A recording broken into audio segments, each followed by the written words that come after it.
The broadcast is now starting. All attendees are in listen-only mode.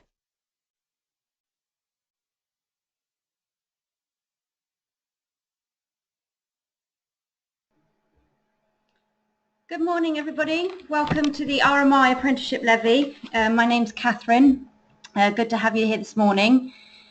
Just a couple of housekeeping things. Hopefully you're all on mute. However, that doesn't mean that we don't want to hear from you today. Hopefully most of you will notice on the right-hand side of your screens that you will see a chat option. So if anybody has any questions today and wants to ask them, then please feel free to use the chat button and type your question in there, and it should pop up into my box, and I'll be able to answer some questions. If you could try and maybe leave those questions until the end when we've got an opportunity and some time to do that, that would be great. It's quite hard to be able to read the slides, do the speaking, and cope with the questions popping in as they come in. So I'll give you an opportunity to do questions, and if you could just leave those to the end, that would be really lovely. Not sure how familiar you all are with webinars, but it is fairly easy, really. Like I say, you'll all be on mute. I will do all the speaking, and then there'll be an opportunity to ask questions through the chat. I don't think there's much else that you will need to know. The only thing that would be quite good if you want to have a little play with the chat while we're just waiting for a few to come on. We've still got a few to come on yet. If you want to say hi, what you're doing, and also it'd be quite nice to know if anyone was on the previous webinar. So I know whether I'm repeating myself to a few people or whether this is completely new. So I don't really have a little go, have a little chat, say hi, and we'll get started in the next minute or two when we've got everybody going.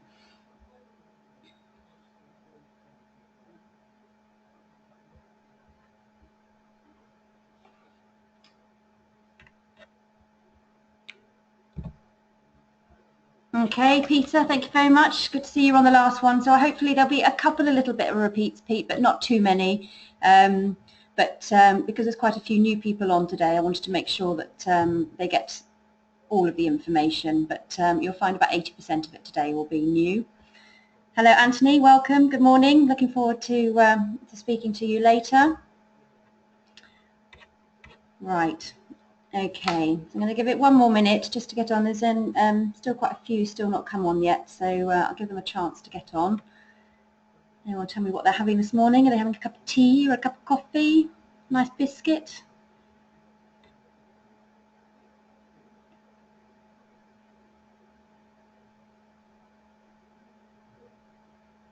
Oh, hobnobs, nice. My favourite.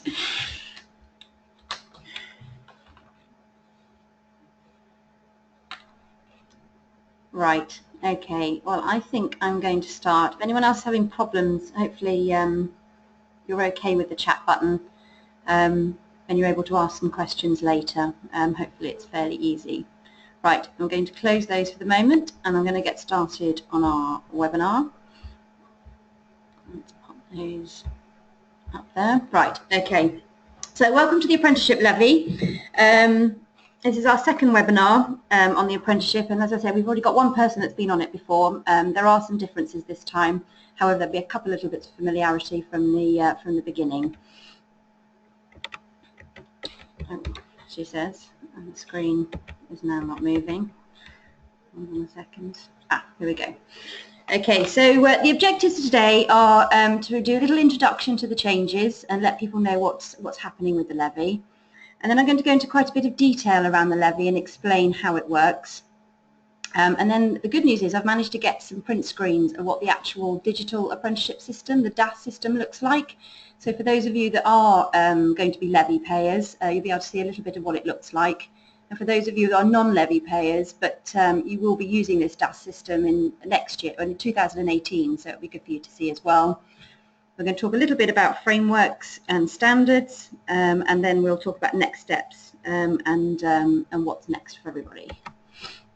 Okay, so a little bit of an introduction. So in April 2017, the government will be implementing the new apprenticeship levy, and this will be enforced on the 1st of May 2017. And the levy is to support the government target of achieving 3 million apprenticeships by 2020. So why the changes, really? So why the big push for 3 million apprenticeships? So the UK currently has significantly poorer productivity than our other European countries. and they see apprenticeships as a real way of improving that productivity, specifically in the STEM sectors. So we have a big skills gap in the UK for science, technology, engineering and manufacturing and the digital sectors, and they're kind of seen as a popular route through apprenticeships, and so this is where they see that they can improve that productivity. Also quite worryingly is the UK ranked the bottom in the OECD countries. So OECD stands for Organisation for Economic Cooperation and Development. Not an easy word to say, no wonder they've made it an acronym. And these countries vary. Most of our European neighbours are in there, but also the US, Australia, Japan, etc. And we're fourth bottom for literacy and numeracy for our 16 to 24-year-olds, which is really quite worrying. And so again, apprenticeships incorporate the English and maths, and so again is seen as a good way of helping to support and getting us out of that bottom status. Also relevant to you as the automotive sector, in February 2016 the Automotive Council wrote a report, and there are currently 5,000 unfilled job vacancies across the automotive manufacturing retail sector, and a majority of these roles stating a lack of skilled workers. So there's a real need for the industry to develop apprenticeships and develop those skilled roles. So what is the levy? Very, very basically, it's split into two categories. One, you're a levy payer. Two, you're a non-levy payer. It is pretty much as simple as that, really. The levy payer, and I think most people have seen this, and I'm not going to go into too much detail on this today. There are websites, calculators, online information. There's a huge wealth of information out there, so I'm not going to cover too much of this today. But in a nutshell, if your PAYE bill exceeds 3 million, you will be a levy paying employer, and this will be taken as tax from your PAYE bill at 0.5%.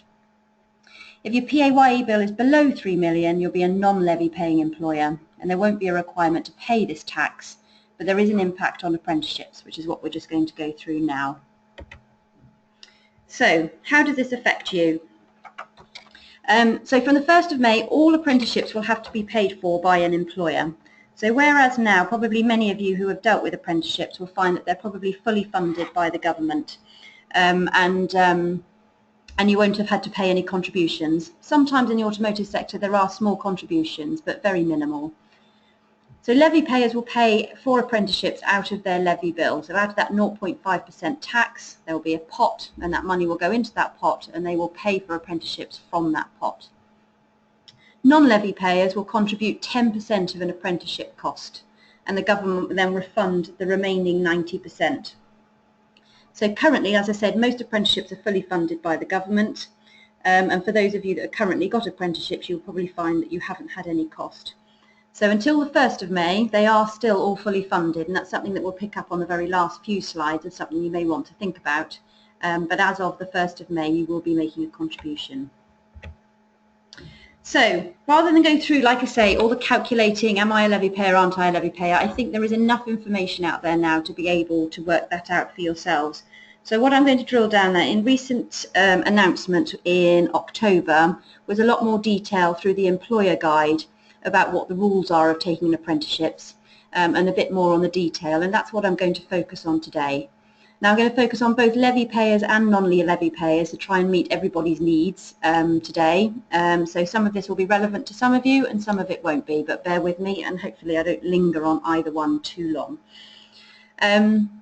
So taking on an apprentice, so they can be a current employee or they can be an apprentice on an apprenticeship contract. So majority in the automotive trade tend to come through as a young apprentice. They're recruited for a specific role and they come in and they've never worked in that environment before. However, the funding is also available for those of you who've got current employees that maybe haven't been trained or had official training recognised, and you can actually put them on an apprenticeship programme as well. And they can be any age from 16 to 65, 95, however old you want to be. So for some people they may not realise that they can actually do their current staff as well. And another important rule is the employee must be employee on the first day of their apprenticeship. So they must have an employment contract, whether it's an apprenticeship contract or an employment contract, but they must have a contract of work. It must be a new role or an existing role which requires significant new knowledge and skills.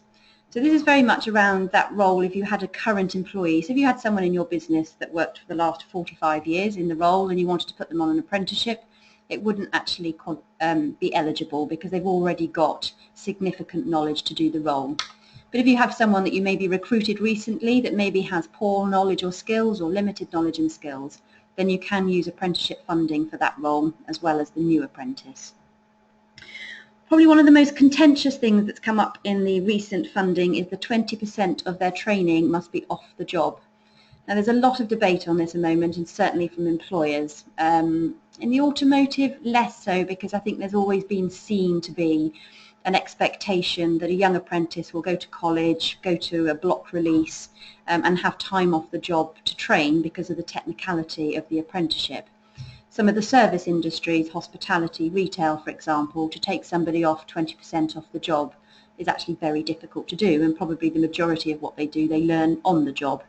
So at the moment, it is stating 20% must be off the job, and your provider will help you manage that and explain how that works. Whether it will be measured and whether it will be followed through, we're yet to see. The other thing is that the minimum duration of apprenticeship is 1 year, so it can be no less. Now, for most of you in the trade that you work in, most apprenticeships tend to be 2 to 3 years anyway, again because of the technicality. So this probably isn't a big surprise for you. If an apprentice works fewer than 30 hours per week, then the minimum duration must be extended. So some environments possibly tend again to be the service sector, where contracts don't always have full-time contracts. If they were working, say, 20 hours per week, then they may have to do an 18-month apprenticeship program rather than a year's apprenticeship program. Again, for your sectors, possibly not an issue, as most tend to work full-time. Another area is that 50% of their working hours must be in England. This might sound a little bit strange, but for those of you that may be larger employers and have sites in Scotland and Wales, if a learner lived in Scotland or lived in Wales but worked predominantly over 50% of their working hours in England, then they could take advantage of an English apprenticeship and do it through the English funding, even if they live in Scotland. But it must be 50% of their working hours. The whole Scotland, Wales and devolved nations is a very complicated and very contentious issue at the moment. And if anyone has any very specific questions around that, then I would recommend they come back to me individually because it is quite complicated. At the moment, I think Ireland want to spend their apprenticeship levy on health and not on skills at all, so that should be interesting. And you must make it very clear when you advertise for an apprenticeship the expected hours of work. So these are kind of basic rules that you as an employer will need to be aware of if you are taking an apprenticeship under the new rules. Now there's a link here which I'm not going to go on now, but when I send the slides out to you all, it links to the government apprenticeship employer funding guide. It's fairly hefty and there's quite a lot of information in there that can be quite confusing, but it's a useful guide to go through if you are thinking of taking on an apprentice. Okay, so this is just a slide for the levy payer, and we'll do one for the non-levy payer as well. So every apprenticeship has been allocated a funding band. And to make it very, very simple for employers to be able to see how much it's going to cost, there are 15 bands, and they range between £1,500 and £27,000. Now, for the majority of the automotive that'll affect you, it's kind of ranging anywhere between about 13,000 and 18,000. But these are changing in actual fact. I think just the heavy vehicle recently has just gone up from 13 to 18 to be the same as light vehicle, which is quite right. So they're in the higher funding bands for automotive because of the kit that's used to do the training, the technicality, and the length of programs. So they tend to be much more expensive. Employers will then negotiate the cost of an apprenticeship with the provider of their choice within the funding bands.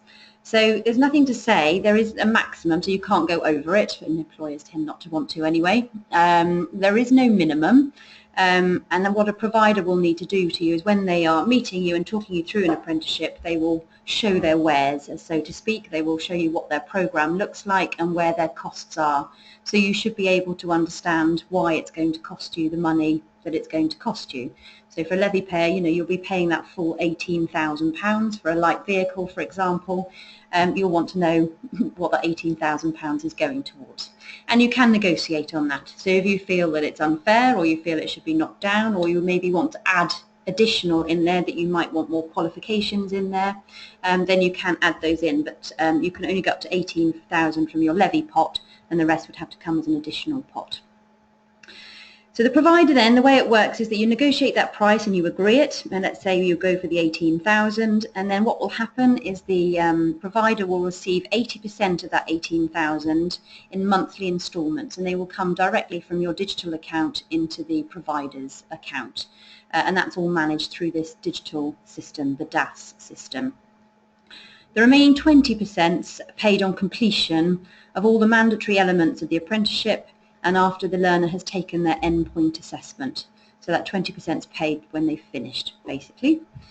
And just one other point to note is that you'll also receive a £1,000 incentive to the employer, and it goes direct to the employer for recruiting a 16 to 18-year-old.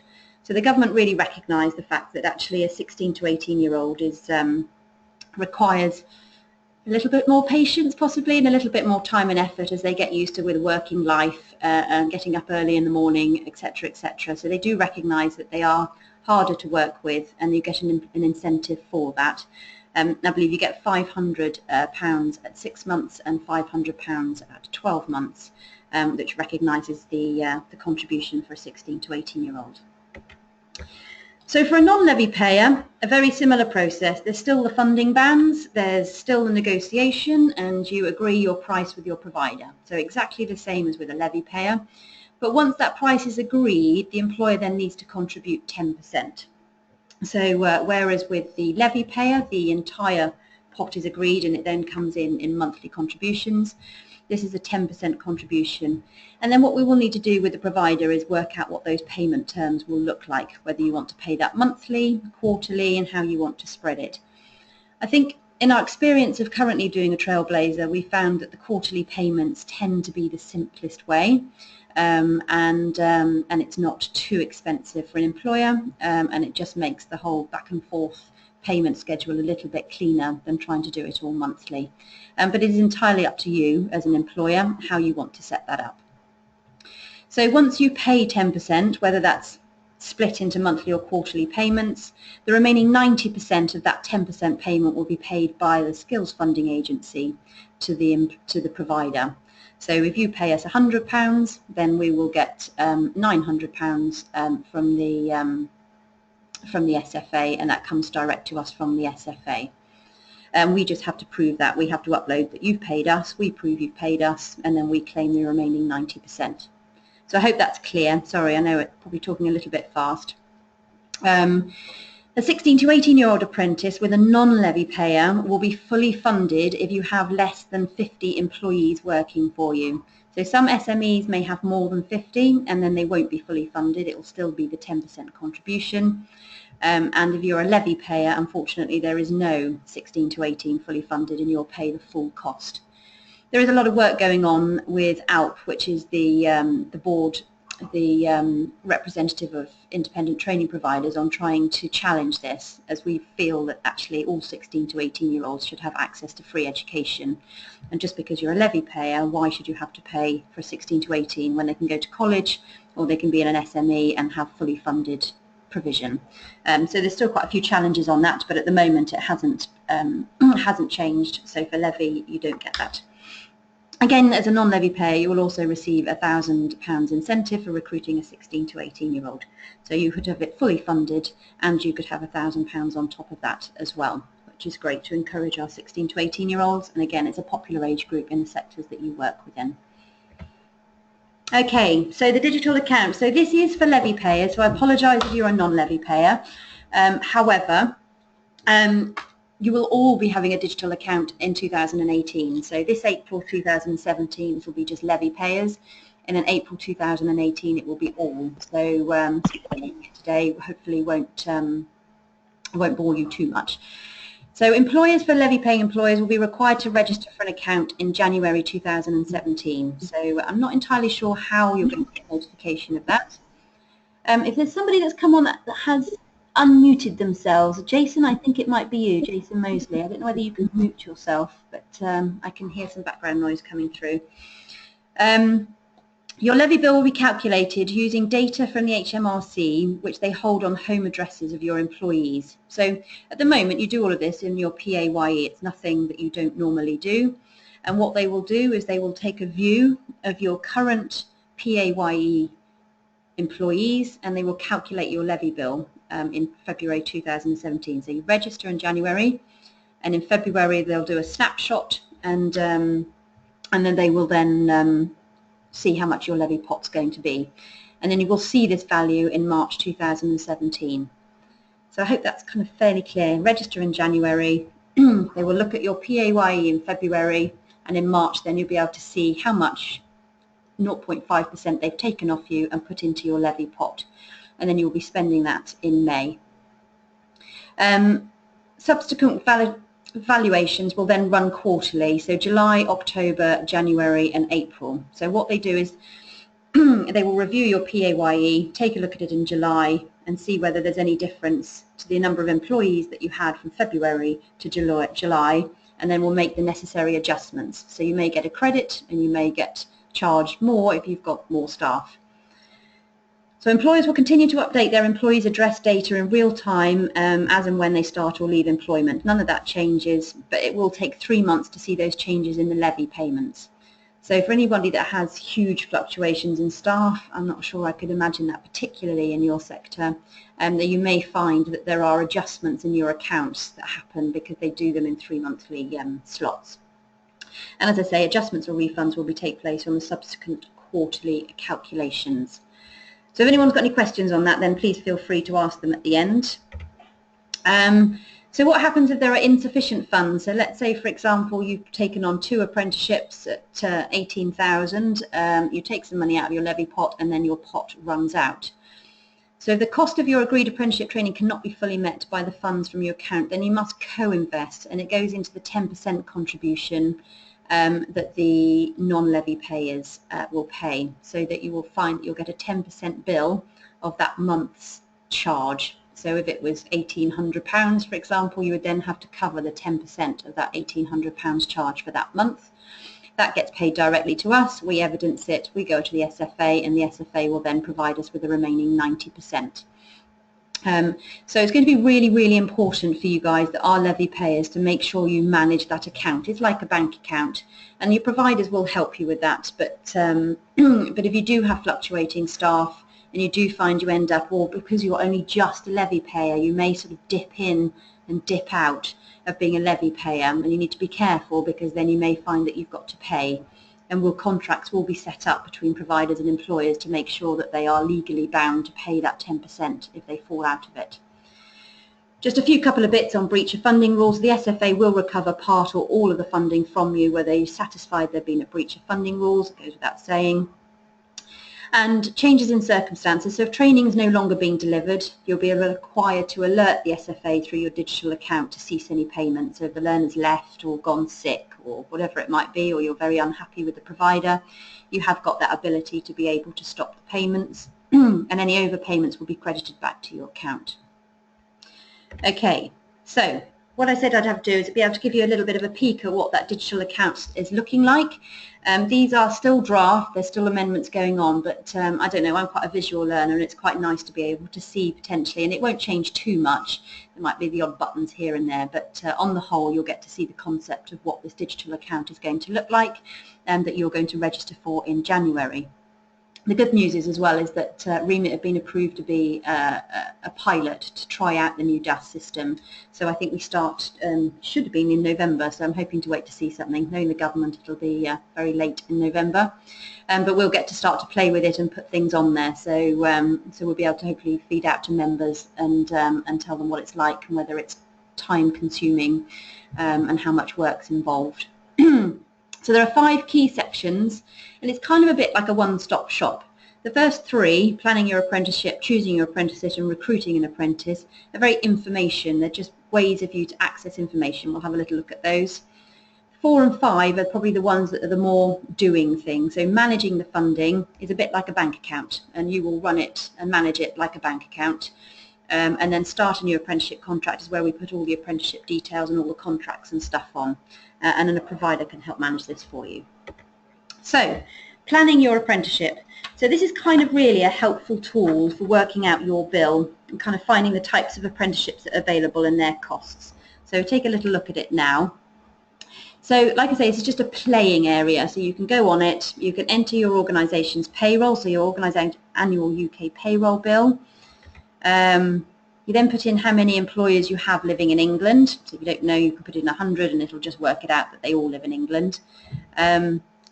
And then you can put in what apprenticeships you're looking in. So if you were putting in accident repair technician, for example, and how many apprentices you want, when you want them to start, and it'll work out the cost over the length of time of the minimum requirement of that apprenticeship.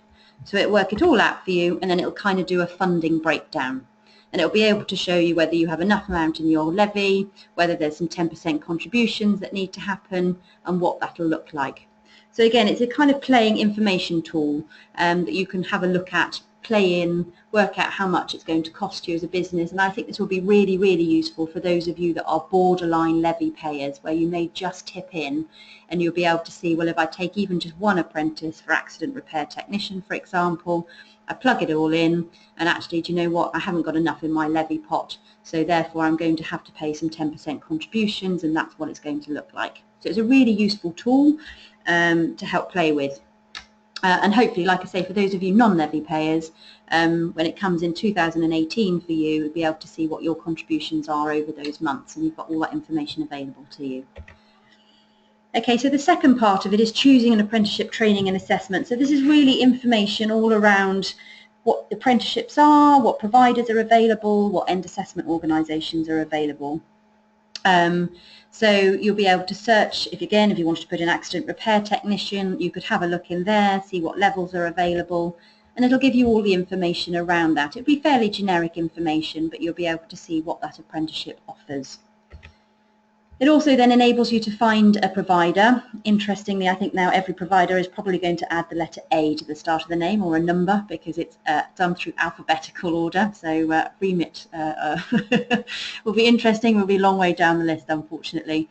And it will be able to then say, we've had to go in and fill in our information on these. And there's stuff like employer satisfaction surveys, Ofsted results, whether it's day release, block release. So you should be able to find lots of information in there around what that provider offers. And that should be available as well to non-levy payers. I will need to find out, but it should be available to all. It just happens to be in your DAS account. It's all in one-stop shop. But you should be able to see what that provider's offering, how they offer it, and whether they're any good. Those employer and learner satisfactions are managed by the I think it's the SFA, and they send out these surveys to our employers and to our learners and get them back in, and we can't influence them, so they are genuine results. So if you see that they've got good satisfaction results, then you can sort of tend to judge that the learners' employers are happy with the service those providers are providing. Okay, so the third one is recruiting an apprentice. This is a fairly basic site, and this is the NAS, the National Apprenticeship Service information. So it would be what your vacancies currently are. It might only just be one, whether anyone's looked at it, when anyone's referred, when anyone's been closed, all those kind of things. And your provider will tend to manage this. They tend to put those apprenticeship vacancies on there for you, but at least you can see it. You can see what's going on with it and whether it's been proactive. So like I say, those first three are very much information, useful tools to enable you to sort of plan and manage your apprenticeships. So 4, manage the funding for your apprenticeship, is probably the one that you will use the most. Probably the biggest question I get from employers is, how time intensive have I got to recruit someone to manage this? My gut instinct, and this is all it can be at the moment, is I don't think so. One of our clients, Starbucks, is on the pilot with us, and I'm just waiting for their feedback because they're the ones that are playing with this part of it at the moment. But this is kind of really your financial and management system. As I say, it's a little bit like a bank account. The provider can't manage this for you. It's really important that this is yours, in the same way that you wouldn't get a provider to go and press pay provider in your bank account, nor would you do it on this. So this is where I'm presuming that you will create an account in January, or if you've already got one, you would log in. You will be provided with a government gateway ID, which you will plug in here. and then it will come up with your PAYE schemes. Now this obviously is showing an example that there are 3, you may only have 1. And then what comes in is to your home page, and this is very much the sort of the area where you will be able to access the bits that you need to access, so whether it's funding information, apprenticeship information, contract information, or what training providers that you have. And this is where you kind of see, like I say, it's why I call it a bank account, is really your transactions. So the one we saw earlier it was very much, if you took 2 apprentices, how much would it cost you every month? It's kind of a calculation tool. This is your actual account. It'll show where you've got credits. So again, do you remember where I say it will take a review every quarter of your PAYE, and it may be that you now have more staff or less staff, and so therefore they will need to credit or debit your account, and it will show your balance. It will be really important for you to manage that balance, as I say, especially if you are a levy provider that is on the cusp, because it will tip into that 10% contribution banding if you go down to 0. However, as I say, when employers ask me, well, will this be a lot to manage? I don't think so, because it's just to review your account like you would, any finance team would, and check that you're meeting those requirements. And then there's also information on your apprentices, and this is where you'll be able to do things like transfer them, pause payments, stop payments, those kind of things. So again, a little bit like an online banking system. The 5th one is start a new apprenticeship contract, and this is very much where providers can support you with. So it's probably the most time-consuming one, which I think is why they recognise that providers can help you with it. And this is where you have to put on all the apprenticeship information, add all of their details, make sure all their contract information and paperwork is, their learning agreements, all of those kind of things have to be put on here. But as I say, this can be managed by a provider, and they can do this and have access to this for you. The only one they can't do is the previous one, for obvious reasons, because that's what pays us, and you don't want us accessing that potentially. I'm sure we're very trustful there, I promise. And again, yeah, this is just another bit on adding, whether you add individuals or you can add large cohorts if you had lots of people starting at the same time. So hopefully that was quite good. I sometimes find it's nice to be able to see these things and see what they're like. So just a sort of really a quick reminder really for those of you that will be levy payers, that you'll be registering in January. Your first calculation will be run in February, and then this will be visible in the account in March. Your next calculation will be run in July, and approved providers will be confirmed as approved, but not until March. So something that we're having to go through at the moment, which I won't bore you with too much because I'm sure you probably don't really care, but we have to register on the approved training providers register, which is a new register specifically for the new standards and the new apprenticeship levy. So it's something that we've not had to do before. We have to get that in by the 25th of November, and we will be then told in March whether we've been approved or not. If we're not approved, we will not appear on approved provider in that DAS system, and you won't be able to use us. And so, so it's obviously quite a big thing for us, but for you, you'll be obviously needing to see that you can use the provider that you want to use if you've already agreed and planned something with them. And unfortunately, we won't know that until March, and it all starts in April. So no pressure for us there. Okay, so at the same time as all of the funding changes that are going on, the government have also decided that they're going to change what apprenticeships look like as well, just to keep us on our toes. And so there's a huge amount of change underway in the development of apprenticeships, and some of you may be familiar with this. You're going to need to be aware of these changes, because when you're looking for apprenticeships and what you want to see, you need to be aware of what apprenticeships look like moving forward. So a little bit of background, and again, apologies to Peter, who's probably heard this, but it's just one slide. So in 2012, the Richard Review, there were some key recommendations that came out when he did an evaluation of apprenticeships.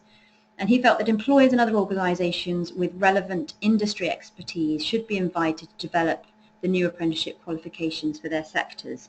So originally they were written by sector skills councils. He felt that that was out of date. They hadn't been in the industry for too many years. They were out of touch, and therefore employers weren't engaging with apprenticeships because they were out of touch, and they felt that it should be employers current employers with the relevant experience that's happening now, and I'm sure you're aware of that in your sectors, as how much cars and industry and manufacturing is changing, that it should be much more relevant. So he felt that employers should be involved in the development of apprenticeships. He also wanted to make sure that independent assessment, so for those of you with experience in apprenticeships, at the moment an assessor comes out, they tick boxes throughout the programme to say, yep, okay, they've changed a tyre or they've sprayed the car, they've done that appropriately, tick in the box, and on that goes. He felt that actually it should be an independent assessor to the person that taught that.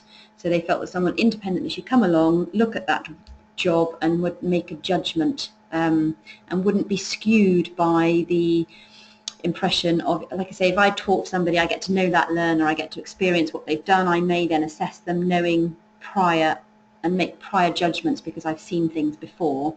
He felt that it should be independent and therefore more valid. And he also recommended that purchasing power for investing in apprenticeship training should lie with the employer, and he felt that if employers had the power of the money, they would take more ownership in apprenticeships and would drive them to be more successful.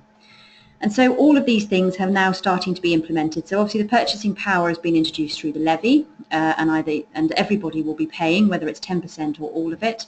And it really has changed the way employers engage, and certainly with the employers we've worked with so far, are much more interested in understanding what that programme looks like because they're paying for it, quite rightly. So out of those 3 key recommendations, we now have what's called the Trailblazer Project. And like I say, some of you may have heard about this. And they're employer-led groups who develop the apprenticeship standard for their sectors. So in the past we had apprenticeship frameworks, now we have apprenticeship standards. And these standards are a 2-page document, and that's all they're allowed to be. And that 2-page document should be able to read by a 14-year-old learner, it should be able to read by a parent, should be able to read by an employer, and understand what that role should entail and what skills, knowledge and behaviour would be required to do it. And then there should be an end assessment, and these end assessments are also being written by employers. Now I do feel that these probably end assessments are where the employers are struggling more. They're absolutely brilliant at writing the standard because they know their industry. But however, their experience of understanding assessment and how assessment works has been a bit of a learning curve, and it has delayed some of these activities. So what's the difference? So I'm going to take a look at the light vehicle, because the light vehicle is one that is actually up and running. We're actually running the pilot at the moment. I think we're the first people to be doing so. So just to kind of compare so you can understand the changes that are coming forward. So the light vehicle framework, which is the current apprenticeship framework that most people would recognise, in light vehicle is currently a level 2 programme and a level 3 programme. So for the light vehicle standard, it's a level 3 only, and it's a 3-year programme.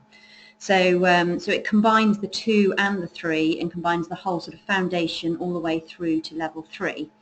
Which does have its complications because not all garages go through to the advanced level 3 diagnostic element, and so we are hoping that there will be further development of a less comprehensive standard.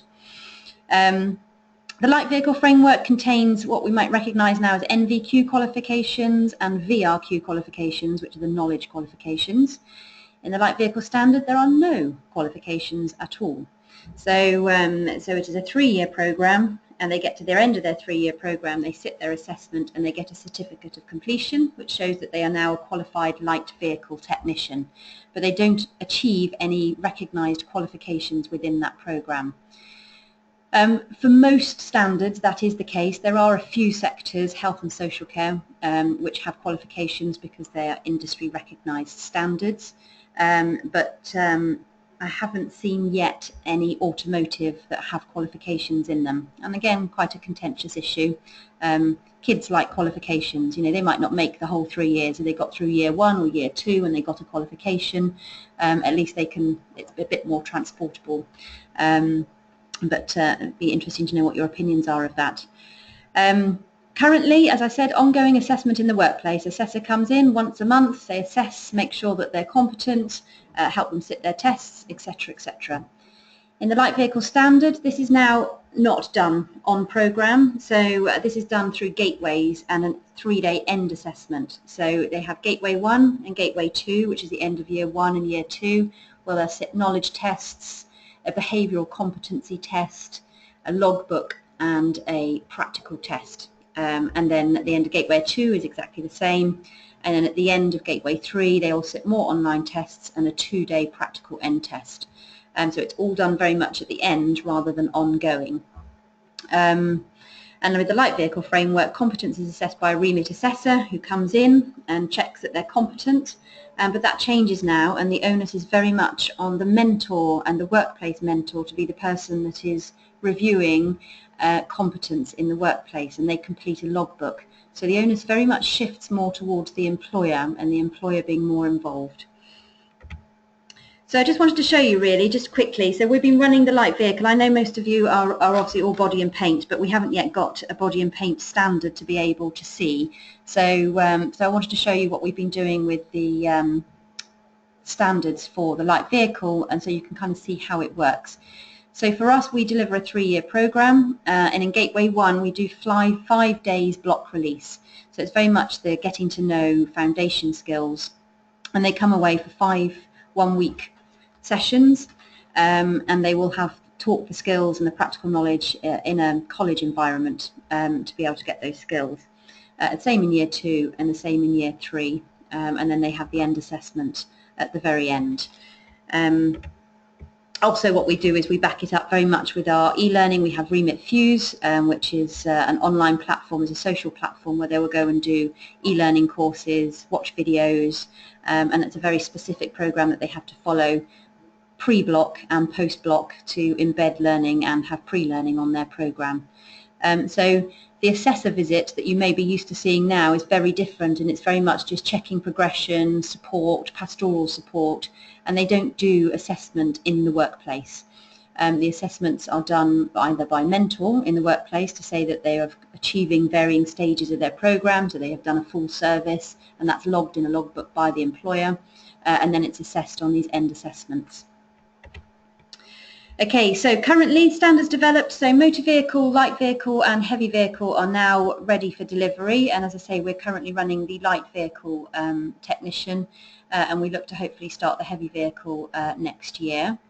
And current standards in development at the moment, so there's automotive industry customer service advisor, vehicle damage assessor, automotive glazing technician, vehicle damage panel technician, vehicle damage paint technician, vehicle damage mechanical technician, vehicle parts operator, accident repair technician and motorcycle technician. And the accident repair technician, we've been working quite closely with the RMI as well, and this is near to being produced, which is the multiple repair technician standard, which combines the damage, the paint and mechanical. And so we're taking a look at that at the moment. Okay, so kind of final slide before we get on to questions. So what are your next steps? What things do you need to think about? So if you've never had an apprentice, is to identify whether an apprentice is right for your business and think about the kind of support that you'll need to enable them to learn. With the new standards, there is much more onus on an employer being involved, which I think is great. You know, it's a good thing, but it is a change, and it's not controlled as much by an assessor that comes in the workplace.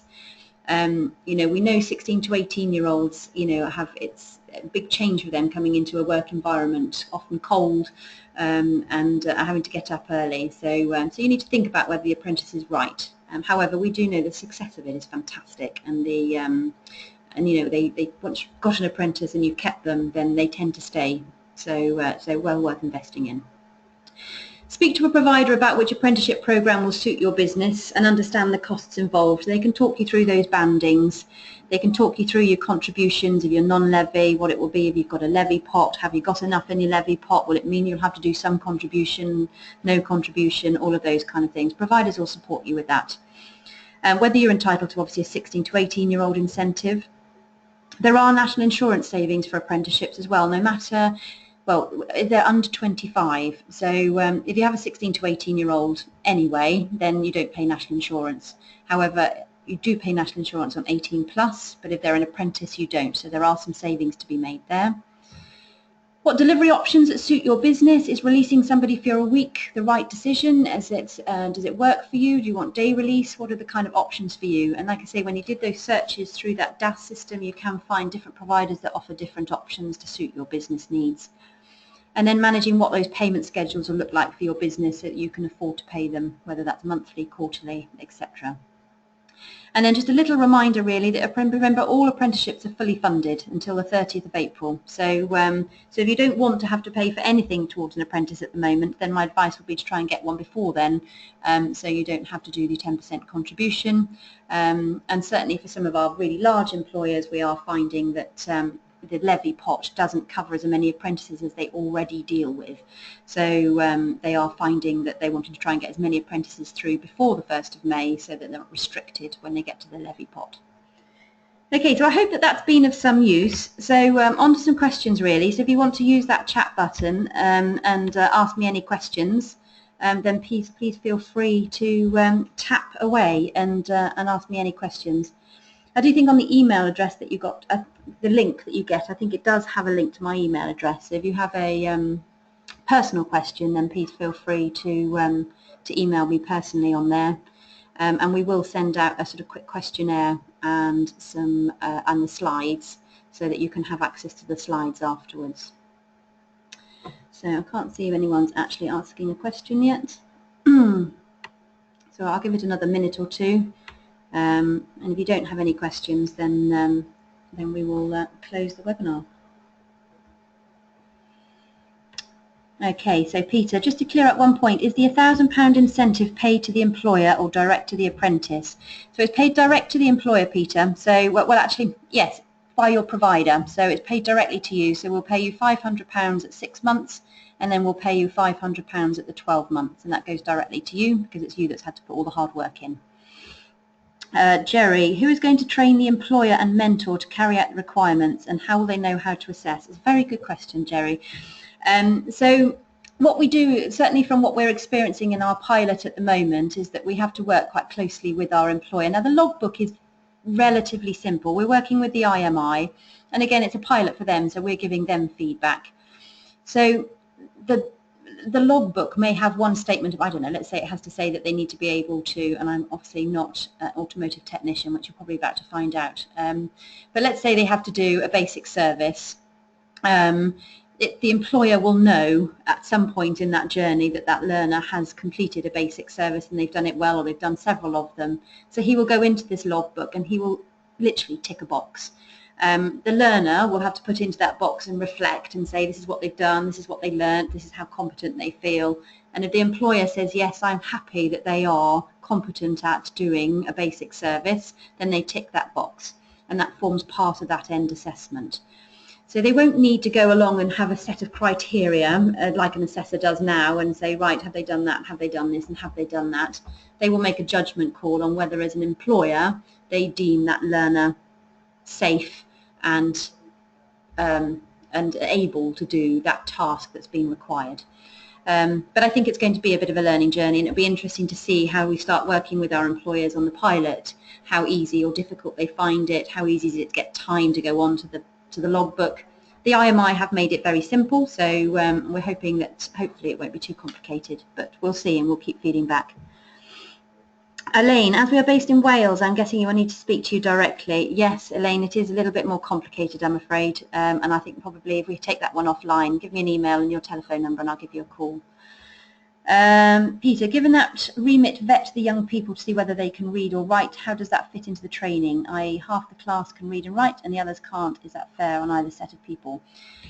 So before somebody comes on an apprenticeship programme, they have to have a certain level of maths and English before they can come on programme. We do an initial assessment and a diagnostic assessment, and they can only be one level below the requirements to be able to come on programme. So they will have to have had a fairly basic maths and English level, but we also have varying levels of support. So, the disparity between the lower level and the higher level shouldn't be vast, because there should only be one level between the requirement and the learner that they come in on.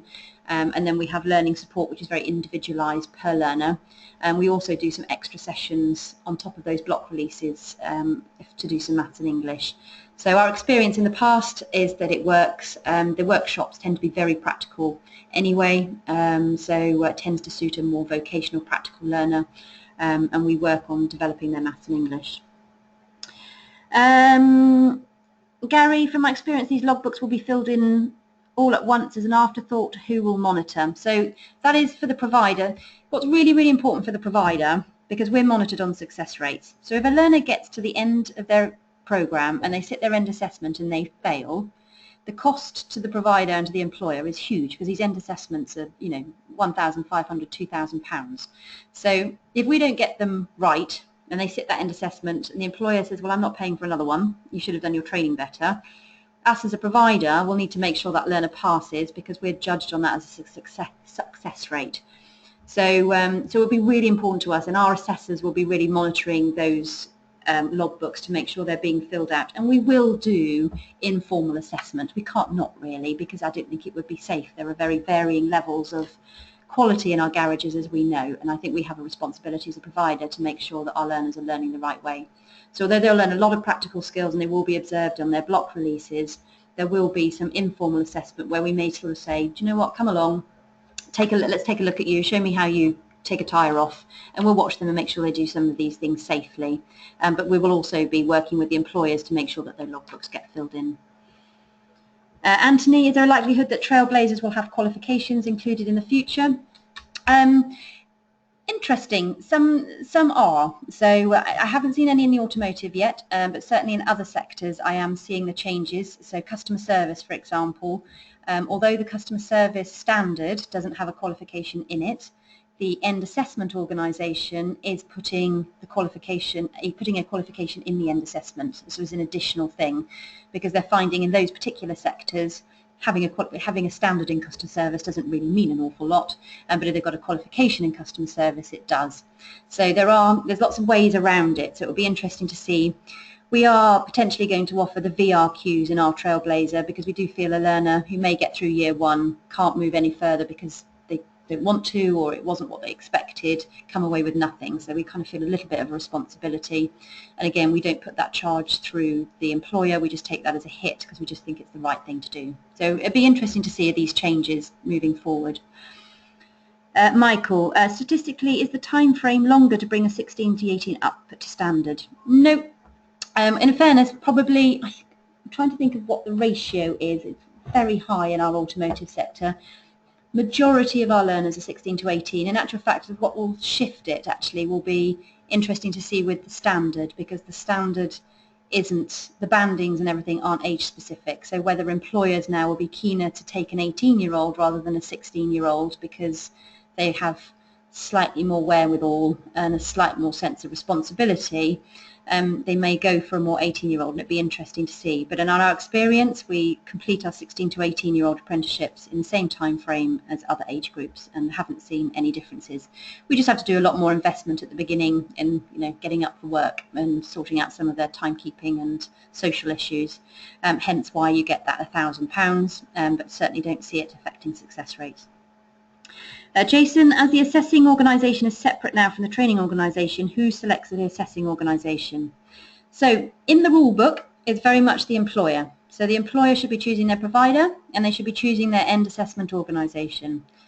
Our experience, well at the moment, because for light vehicle, there's the IMI and the City and Guilds are now available to end assess.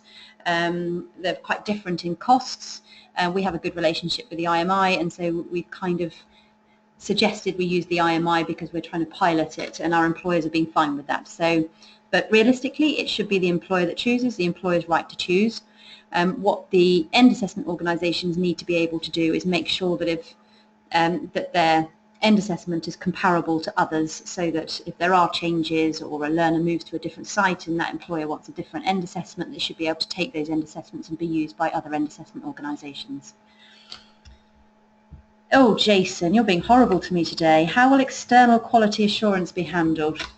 This is still a difficult area. So employer Trailblazer groups are expected to manage the quality assurance.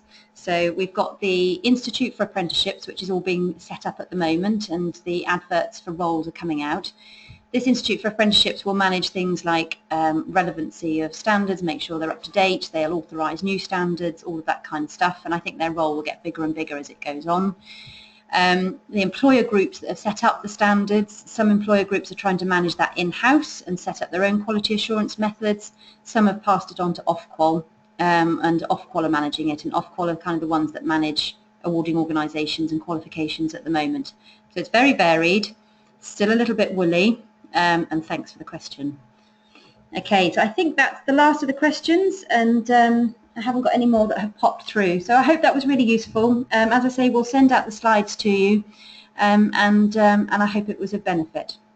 So thanks very much, everybody.